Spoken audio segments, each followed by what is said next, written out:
invito, hermanos, a buscar en la palabra del Señor, en Lucas capítulo 1. Lucas capítulo 1, del 26 al 33.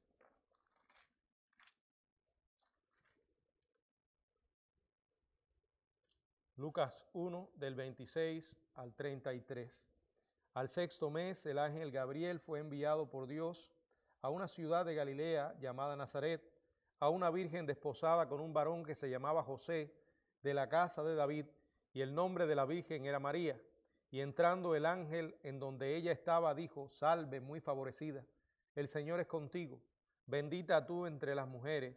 Mas ella, cuando le vio, se turbó por sus palabras y pensaba qué salutación sería esta.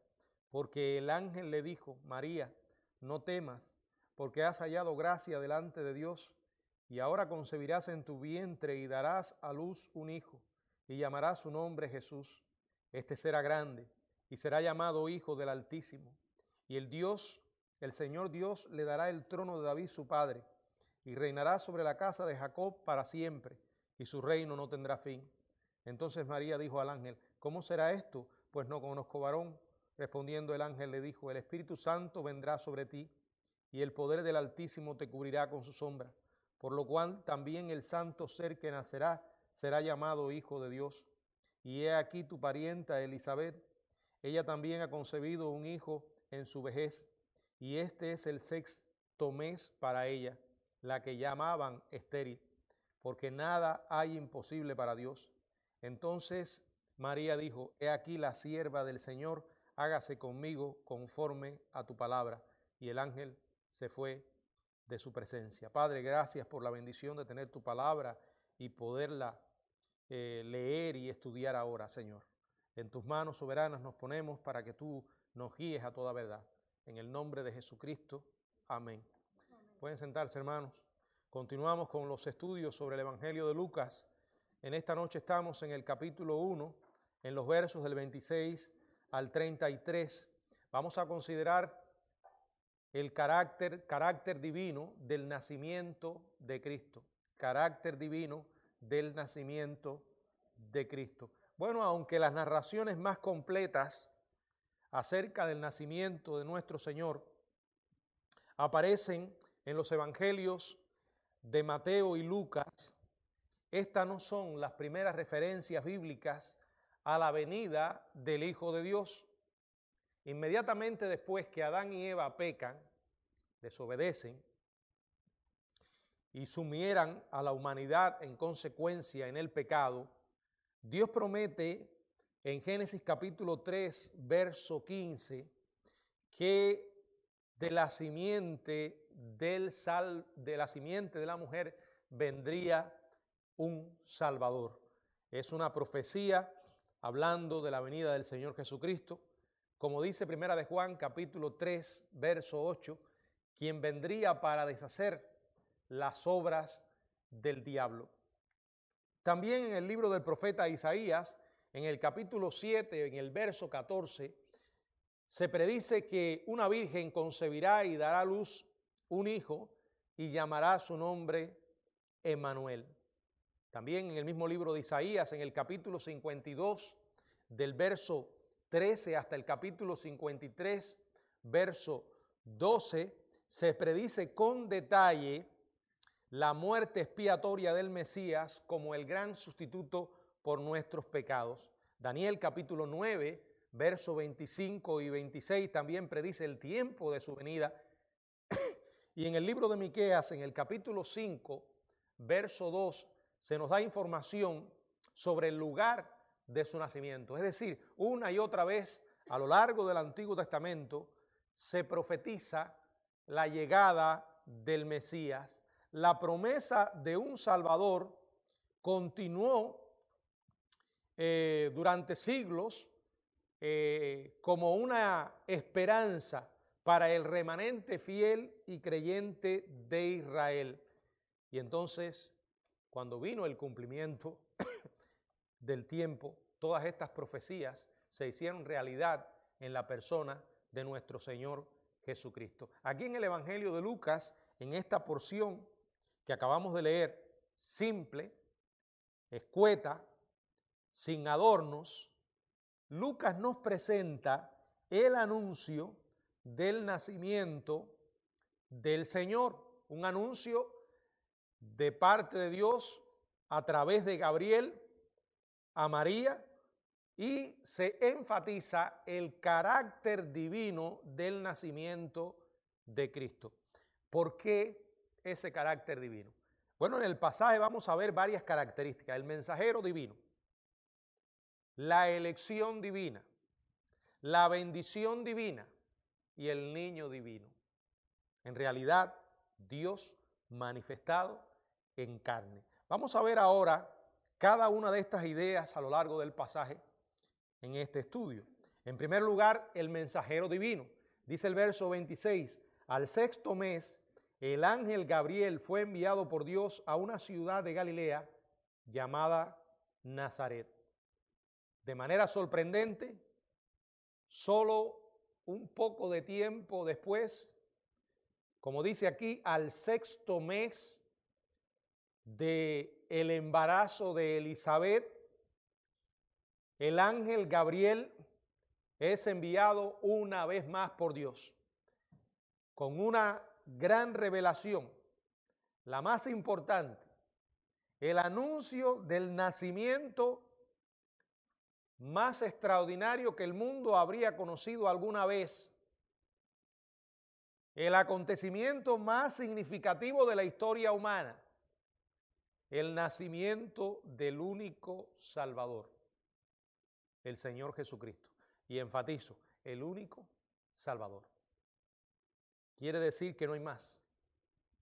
No hay otro nombre dado bajo el cielo a los hombres en que podamos ser salvos. No importa lo que enseñen las distintas religiones, lo que enseñen las diferentes sectas que a lo largo de la historia se han levantado, solo hay un Dios, solo hay un Salvador.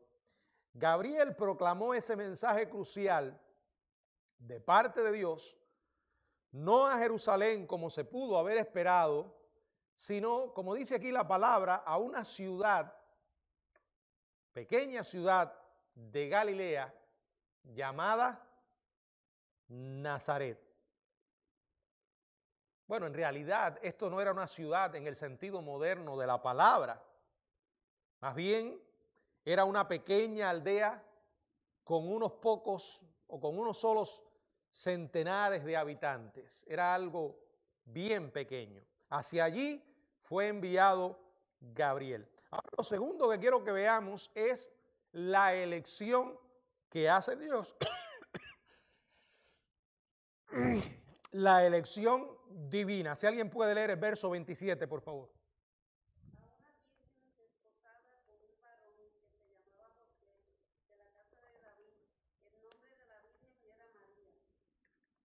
Bueno, aquí encontramos el anuncio de Gabriel, fue dado a una virgen. Bueno, el anuncio angelical del nacimiento de Juan el Bautista le llegó a un anciano, ¿se acuerdan? A un anciano sacerdote en el templo de Jerusalén. Eso lo vimos en el estudio anterior, en el capítulo 1, en los versos del 11 al 13. Pero esta noticia, esta gran noticia del milagroso nacimiento del Hijo de Dios, llegó a una joven en una aldea pequeña e insignificante. Y aquí se le describe, en primer lugar, como ¿quién? Una virgen. La palabra para virgen es pártenos. Se refiere a una persona que nunca ha tenido relaciones sexuales. Nunca se utilizaría para describir a una mujer casada. O sea, una virgen, literalmente. Y en la costumbre judía, por lo general, las muchachas quedaban desposadas alrededor de los 12 o 13 años y se casaban al final del llamado periodo de esponsales que duraba un año. Los esponsales, que eran arreglados generalmente por los padres, era un arreglo legal más vinculante aún que el llamado compromiso moderno. Únicamente la muerte o el divorcio podían anular este contrato. Ya se podía hacer referencia a ambos componentes de la pareja como esposos o esposo y esposa. Si el esposo comprometido se moría, a la muchacha se le llegaba a considerar una viuda. Durante este tiempo la pareja no podía vivir juntos ni tener relaciones sexuales. Ese año la muchacha debía demostrar su fidelidad y su pureza, y el muchacho tenía la tarea de preparar un hogar para su futura esposa. Cuando llegaba el final de ese año, se realizaba una fiesta de bodas que duraba un periodo de 7 días. En Mateo capítulo 25, no lo vamos a leer, se menciona esto, en esta historia que se cuenta, Mateo 25 del 1 al 13 y en Juan capítulo 2 del 1 al 11. Después de estos 7 días de boda, ya entonces la pareja comenzaba su vida como marido y mujer. Solo entonces era que se consumaba el matrimonio.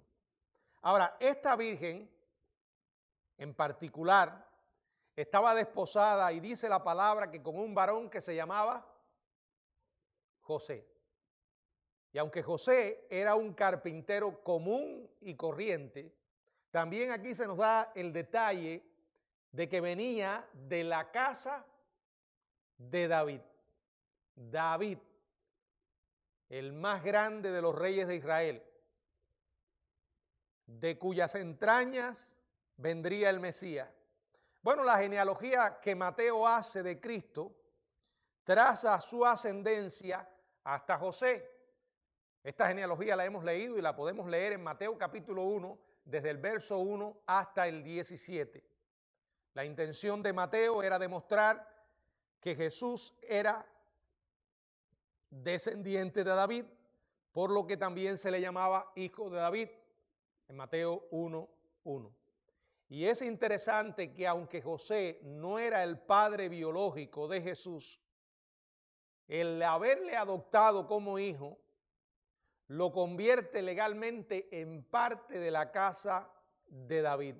Por consiguiente, la genealogía en Mateo establece la afirmación de Cristo en el trono de David como el heredero legal de José. Ahora aquí Lucas informa simplemente que el nombre de la Virgen era María. Y a diferencia del elogio a Zacarías y a Elizabeth, que Lucas registró antes en el capítulo 1, verso 6, donde dice que ambos eran justos delante de Dios y que además andaban irreprensibles en todos los mandamientos y ordenanzas del Señor, a María no se le atribuye nada, excepto que era una virgen. No añade nada que la distinguiera como una joven digna de ser mencionada, total silencio, aunque con toda seguridad debió haber sido justa y obediente, como después demuestra su testimonio en los versos del 46 hasta el 55, que viene después. Quizás el mismo Espíritu Santo estaba evitando algo que pudiera dar alimento o empeorar lo que vendría después y que se conoció como el culto romano a María. Es interesante la manera como Lucas nos presenta a esta Virgen, de la manera tan sencilla en que la coloca en las páginas de las Escrituras. no hay la más leve indicación a que María tuviera una posición especial como se le ha dado, al punto de rayar en la mismísima blasfemia, exaltando a María a una posición que nunca fue la intención de Dios que fuera colocada. Vamos a ver ahora la bendición divina en los versos del 28 hasta el 30. Si alguien me ayuda leyéndolo.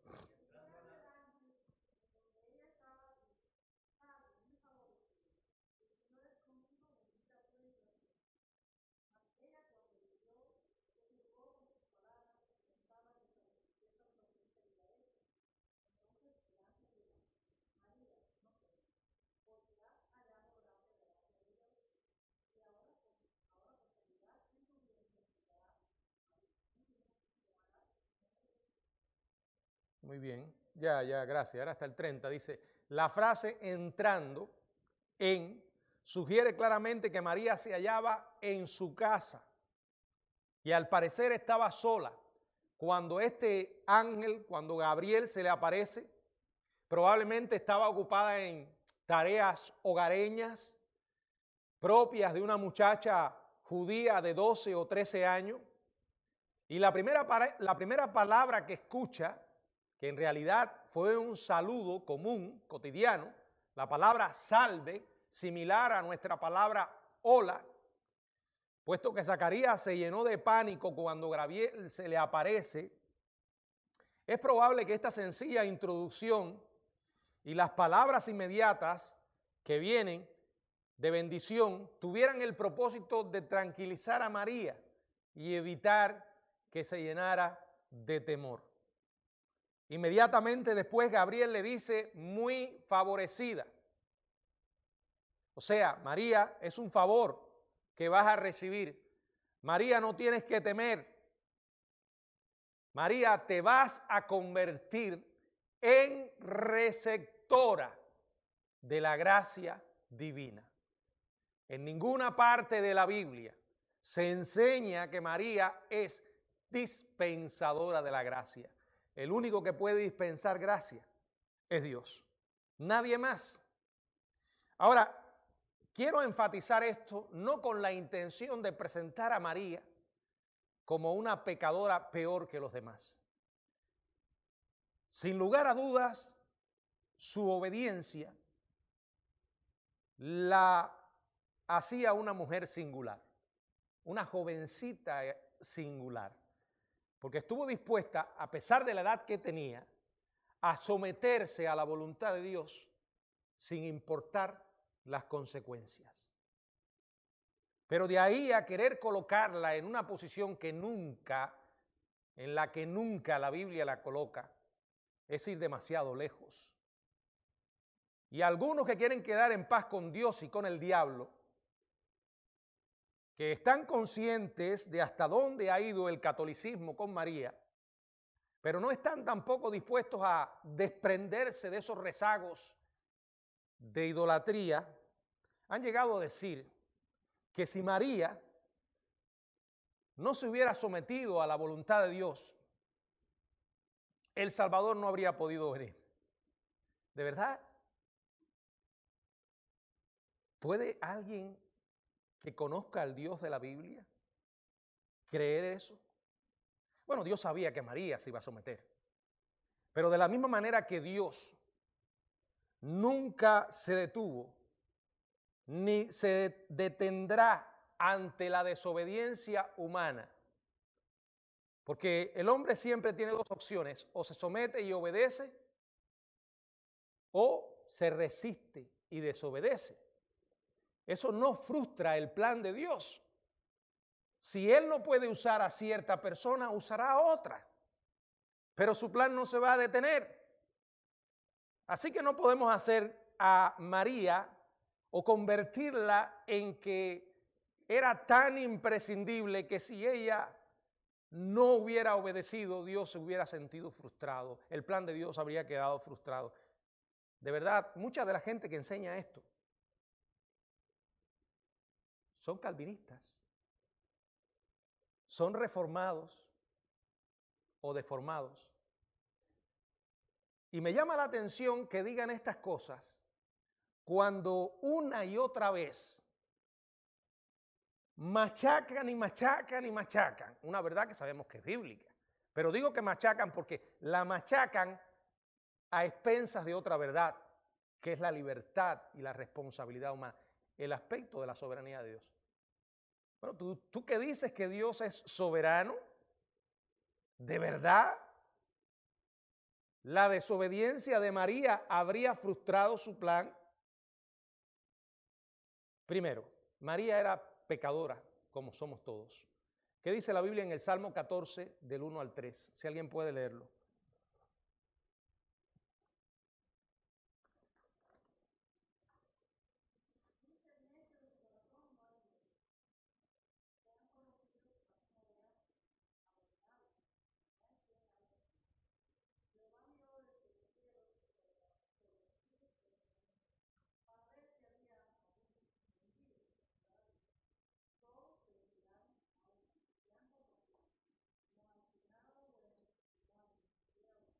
Todos, todos.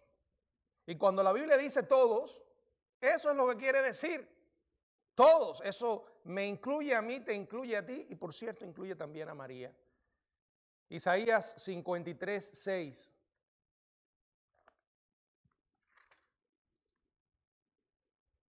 Todos nosotros nos descarriamos como ovejas, cada cual se apartó por su camino. Mas Jehová cargó en él el pecado de todos nosotros. Todos nosotros, todos. Hermano, solamente le estoy dando algunos versos de muestra, pero la evidencia de la Biblia en cuanto a la pecaminosidad general del ser humano es abrumadora. Romanos capítulo 3, verso 12. Todos se desviaron. A una se hicieron inútiles. No hay quien haga lo bueno. Por si a alguien le queda alguna duda. Miren lo que dice aquí la Biblia.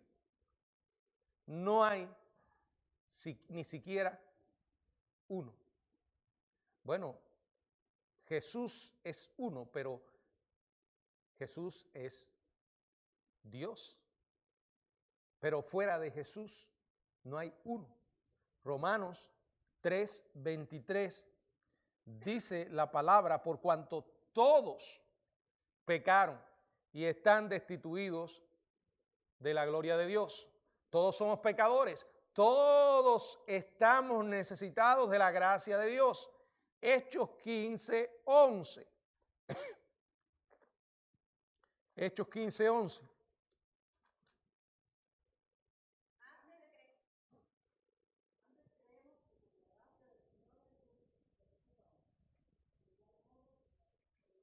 Creemos que por la gracia seremos salvos. Hechos 18:27 dice la palabra, y queriendo él pasar a Acaya, los hermanos le animaron y escribieron a los discípulos que le recibiesen. Llegando él allá, fue de gran provecho a los que por la gracia han creído. Romanos capítulo 3, verso 24. Romanos 3, 24.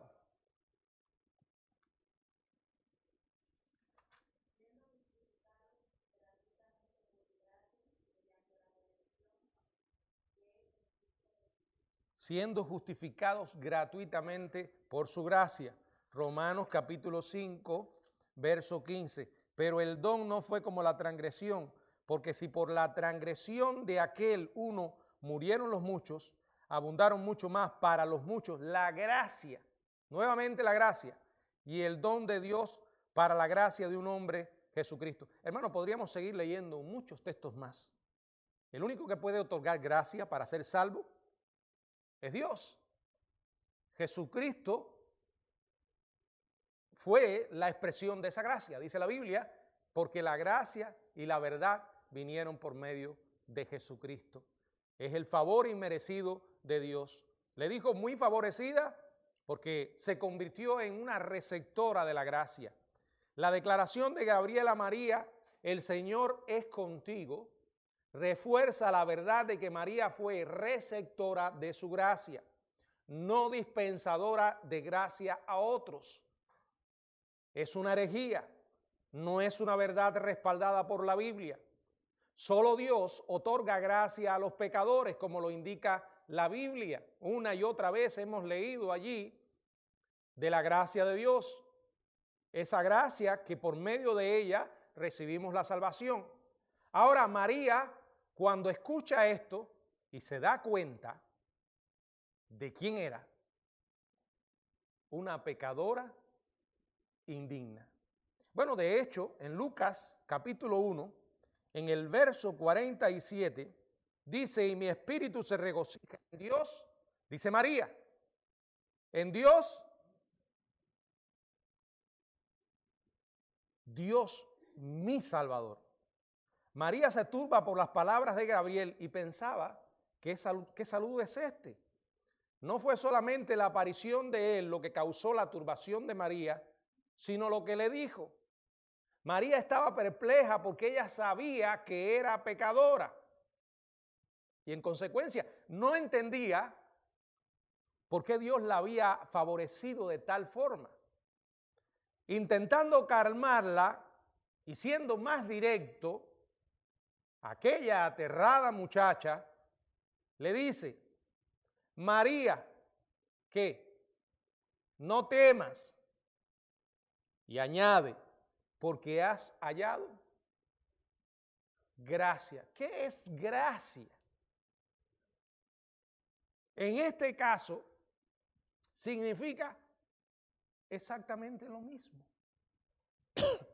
Es recibir un favor que no merecemos. Dios quiso hacer de María el instrumento para que en cuanto a la carne viniera su Hijo. María es la madre de Jesús, no es la madre de Dios. En ninguna manera eso lo enseña la Biblia. Alguno podría decir, pero bueno, ¿acaso Jesús no era Dios? Pero ella simplemente fue la madre, sirvió de instrumento para que Cristo, el Hijo, naciera entre los hombres. Nada más. Y aquí se aclara de que había recibido gracia. Gracia. Gabriel había venido a ella con un mensaje de bendición, no de juicio.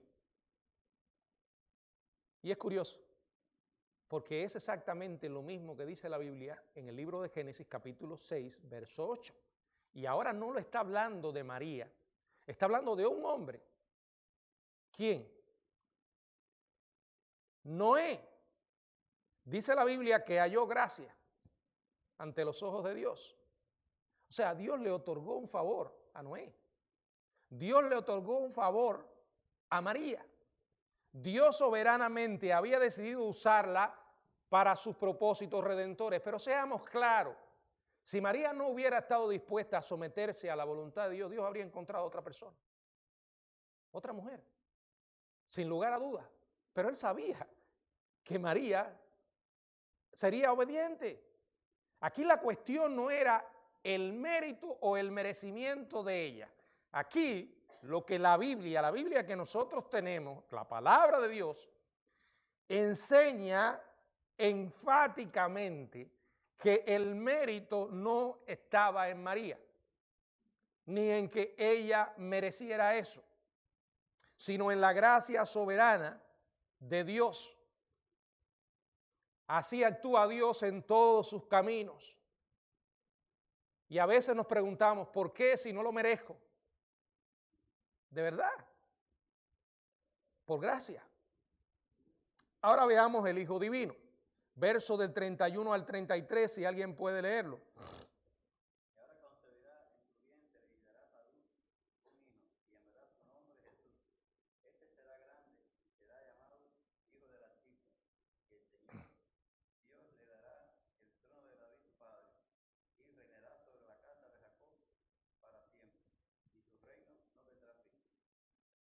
Bueno, hermanos, después del saludo de Gabriel, María oyó por primera vez lo que la misericordiosa obra de Dios iba a hacer en su vida. Si el saludo la había turbado, lo que vino después la dejó perpleja. Primero, ella sabía que solo había una forma de concebir un hijo, y eran las relaciones sexuales con un hombre. También estaba consciente de que ella no había tenido tales relaciones. Por eso pregunta en el verso 34, ¿cómo será esto? Ella sabía suficiente biología como para entender de que no podía tener un hijo si no estaba teniendo relaciones íntimas, sexuales con un hombre. Aquí dice, pues, no conozco. Por cierto, la palabra conozco, subráyela, porque más adelante nos hará falta para combatir otra herejía enseñada por la Iglesia Católica, que María se conservó virgen. O sea, después que Jesús nació, José no la tocó. O sea, vivieron como hermanos y hermanos. De verdad, a lo mejor José empezó a rezarle a María. De verdad, eso no lo dice la Biblia en ninguna parte. La Biblia dice, pues José no, ¿qué? Y aparece la palabra conocer. Vaya, que habría que darle una tremenda cañona a la enseñanza de la Biblia para tratar de ocultar la realidad que después que Jesús nació, José y María tuvieron una vida matrimonial como cualquier otra pareja. El concepto de una virgen embarazada era totalmente inconcebible para ella, una imposibilidad, una contradicción en términos comparables a un soltero casado o un círculo cuadrado. Entonces, con impresionante brevedad, en una revelación de Gabriel, él le dice, resumiendo todo el ministerio del Señor Jesucristo, obra salvadora, vida justa, deidad, resurrección, ascensión, glorioso regreso y gobierno del reino, comienza diciéndole, tendrás un hijo, llamarás su nombre, y ese nombre enfatiza la misión que vendría a cumplir Jesús, el Salvador. Jesús, calificativo que era la forma griega del nombre hebreo, Yeshua, Yahvé salva. Habla de la obra salvadora del Mesías y continúa. Será grande. La palabra es megas. Resulta difícil que el lenguaje humano pueda hacer justicia a la majestuosa y gloriosa persona del Señor Jesucristo. Porque es Jesús y solo Él quien definiría lo que realmente es grande. Cuando los cristianos adoramos, estamos expresando ese honor y gloria a la persona de Jesús. Ahora, ¿recuerdan de Juan? La Biblia dice que Juan fue grande, pero como dijimos anteriormente, fue grande, verso 15, Lucas 1:15, grande, ¿qué? Delante de Dios. De Jesús no se dice eso, porque Él es Dios. Simplemente se dice que Él es grande. Él es la grandeza absoluta en sí y por sí mismo. Es Dios. Jesucristo está, como dice Efesios 1:21, sobre todo principado, autoridad, poder, señorío y sobre todo nombre que se nombra, no solo en este siglo, sino también en el siglo venidero. Posee toda la gloria de Dios. De hecho, se le llama el Hijo del Altísimo. Recuerden que hijo hace énfasis en la misma naturaleza del Padre. Altísimo es el equivalente griego del título del Antiguo Testamento frecuentemente usado para Dios, el Elión. Este es un título que se refiere a su posición como gobernante soberano supremo. Afirmar que Jesús es el Hijo del Altísimo, es decir, que es, en esencia, Dios. En las palabras de Hebreos, Jesús es, Hebreos 1:3, el resplandor de su gloria, la imagen misma de su sustancia. ese asombroso niño sería el Dios encarnado, perfectamente justo en todo lo que pensó, dijo e hizo, que moriría en un sacrificio inmaculado como nuestro sustituto en su muerte expiatoria. Este justo no permanecería muerto, resucitaría.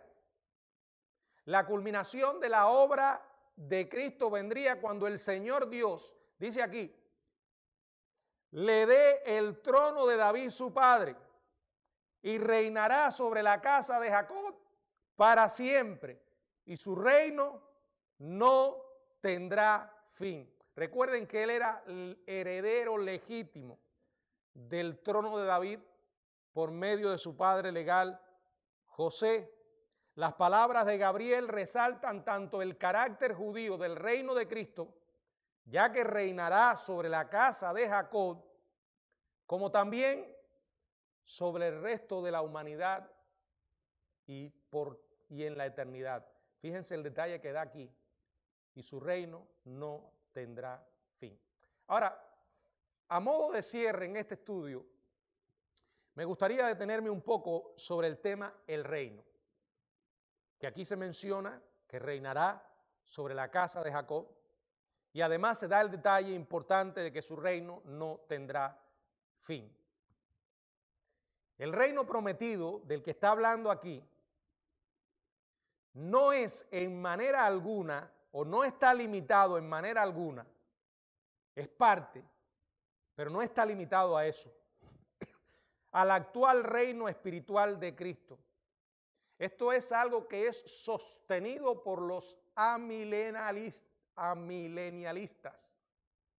Ellos enseñan que no hay milenio literal, no hay reino físico literal, que por cierto, no es lo que creían los judíos, no es lo que creía la iglesia primitiva, no es lo que creía el Señor Jesucristo y enseñaba, tampoco fue lo que creyeron los primeros padres de la iglesia. Eso fue algo que se inventó después, cuando las filosofías griegas comenzaron a entrar dentro del cristianismo. Al punto que hoy hay una posición que dice que no hay reino literal, que ya estamos en el reino, o que Cristo está reinando a través, desde el cielo, a través de la iglesia. Pero la Biblia en Apocalipsis capítulo 20, los versos del 1 al 3, enseña que Satanás estará atado durante el milenio. Estará atado. Pero ahora, Pedro dice en la primera carta, en el capítulo 5, verso 8, que el diablo no está precisamente atado. Dice que anda alrededor buscando a quien devorar. ¿Le suena eso como que el diablo está atado? Y de hecho la Biblia dice que el objetivo de esa atadura es para que no engañe más a las naciones. ¿De verdad el diablo hoy está atado? ¿De verdad hoy el diablo no está engañando a las naciones, a los gobiernos? ¿De verdad? Por tanto, la era actual no puede ser el milenio. Tampoco la iglesia es la que da lugar al reino milenial. La iglesia es parte del reino. Al final, Cristo regresa y de hecho, miren la pregunta que hace el Señor, Lucas 18:8.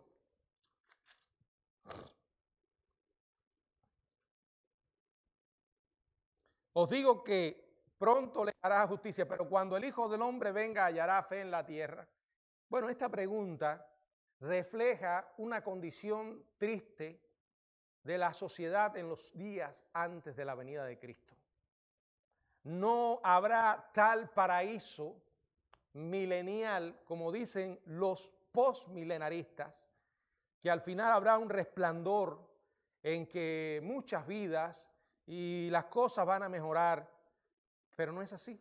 La Biblia dice todo lo contrario, dice que las cosas, para que se pongan buenas, tienen que ponerse sumamente malas. Es la realidad. El Señor Jesucristo claramente no estableció su reino en su primera venida. Según Juan indica en el prólogo, a los suyos vino y los suyos no le recibieron. El pueblo judío en particular, dice la Biblia en Hechos 13, del 27 al 28, no conociendo a Jesús ni las palabras de los profetas que se leen todos los días de reposo, las cumplieron al condenarle y sin hallar en él causa digna de muerte pidieron a Pilato que le matase. Bueno, la realidad es que Cristo reina hoy espiritualmente en el corazón de cada creyente. Y ese gobierno espiritual, ¿hasta cuándo va a durar? Para siempre, porque la salvación es eterna. Pero eso no es algo que excluya o que elimine o que anule o que suplante, porque hacer eso no lo hace la Escritura. El reino literal y terrenal futuro, el llamado milenio o reino milenial, porque es durante esa época en que Jesucristo, la raíz y el linaje de David, el león de la tribu de Judá, se va a sentar en su trono glorioso para juzgar a las naciones, y dice la Biblia que lo hará con vara de hierro. ¿Qué dice Apocalipsis 12:5? Si alguien puede leerlo.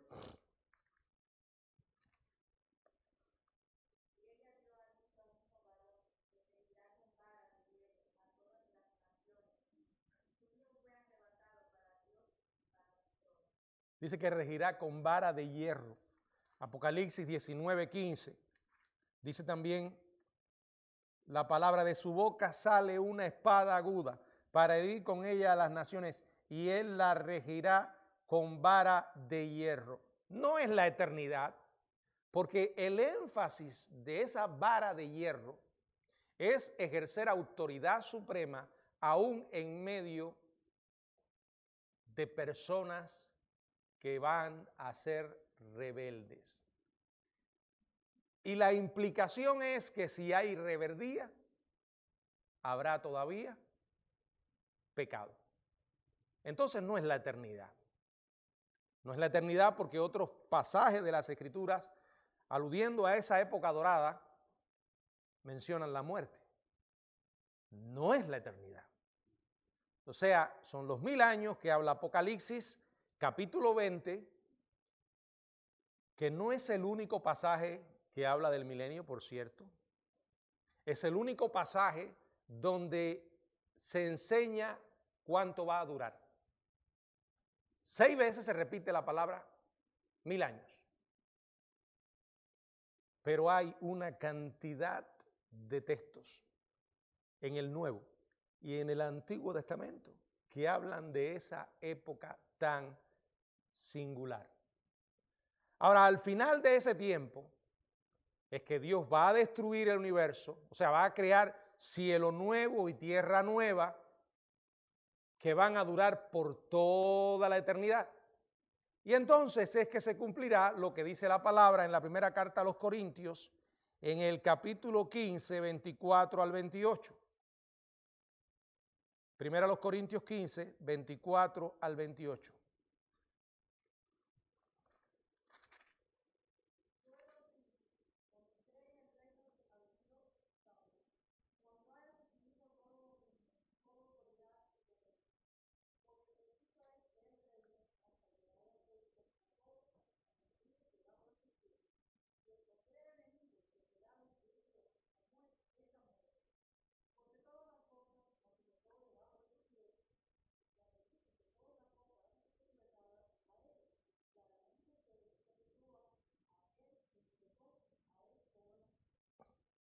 Pero luego que todas las cosas les...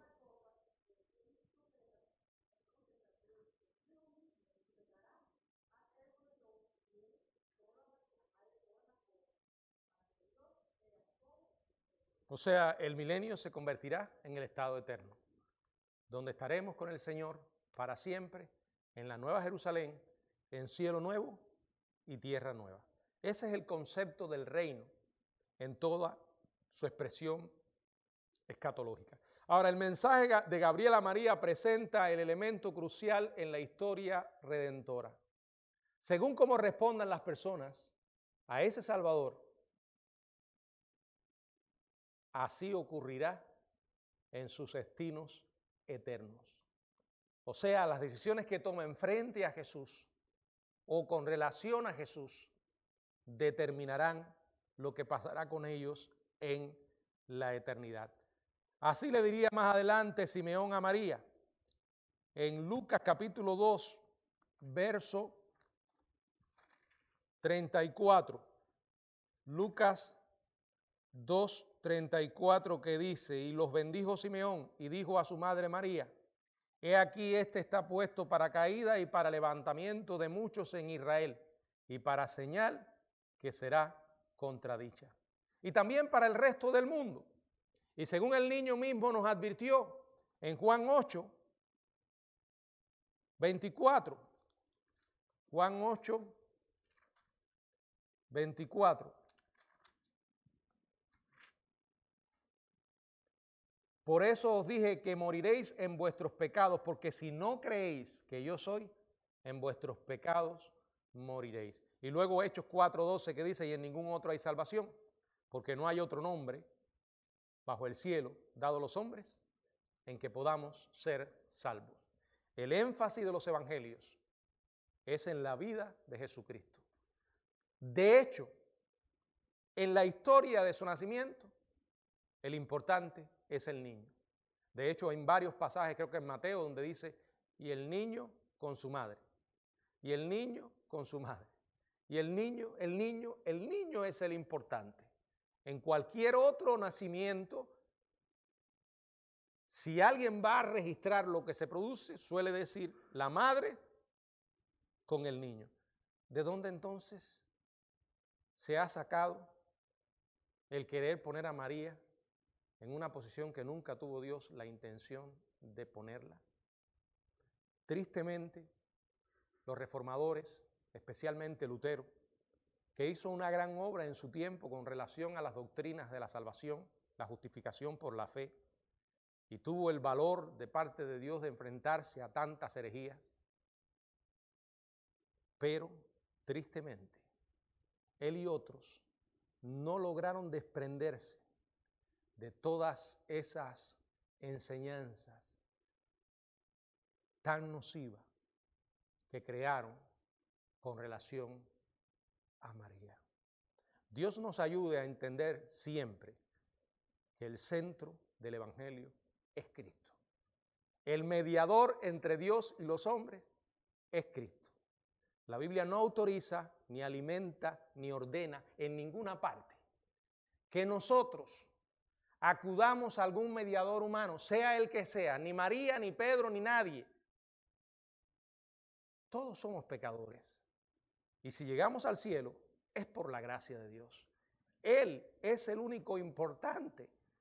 Él es el único que puede otorgar esa gracia. Y cuando vamos a proclamar el Evangelio, tenemos que enfocarnos en la persona de Jesucristo. Dios nos guarde de nunca robarle la gloria a quien solamente le pertenece. Que el Señor nos bendiga.